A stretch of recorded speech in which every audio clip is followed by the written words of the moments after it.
വിവിധ തരത്തിലുള്ള മാലിന്യ ശേഖരണ സ്ഥലമായി മാറിയിരിക്കുന്നു തൃക്കാക്കര ക്ഷേത്രത്തിന് സമീപം.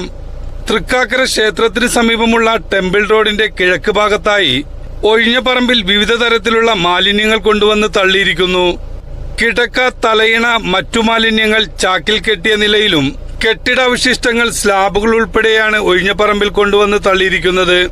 യാതൊരുവിധ സങ്കോചമോ നാണക്കേടോ തോന്നാതെ ക്ഷേത്ര പരിസരത്ത് മാലിന്യം തള്ളി വൃത്തികേടാക്കിയിരിക്കുന്നത്. രാത്രികാലങ്ങളിൽ മാലിന്യം തള്ളാനെത്തുന്നവരെ കണ്ടെത്തി ശക്തമായ നടപടി സ്വീകരിക്കണമെന്നാണ് നാട്ടുകാരുടെ ആവശ്യം. ഗാർഹിക മാലിന്യങ്ങൾ പുറമെ കക്കൂസ് മാലിന്യം, ഹോട്ടൽ, തട്ടുകട, കാറ്ററിംഗ് സ്ഥാപനങ്ങളിൽ നിന്നുള്ള ഭക്ഷ്യാവശിഷ്ടങ്ങളും റോഡരികിലെ ഒഴിഞ്ഞ പറമ്പിൽ തള്ളാറുണ്ട്. വിവിധയിടങ്ങളിലായി നിരീക്ഷണ ക്യാമറകൾ സ്ഥാപിച്ചിരുന്നെങ്കിലും ക്യാമറയില്ലാത്ത ഭാഗങ്ങൾ നോക്കി മാലിന്യം തള്ളുകയാണ് ചെയ്യുന്നത്. പരാതിയുണ്ടെങ്കിലും ഫലപ്രദമായ അന്വേഷണം നടക്കാറില്ലെന്നും നാട്ടുകാർ പറഞ്ഞു.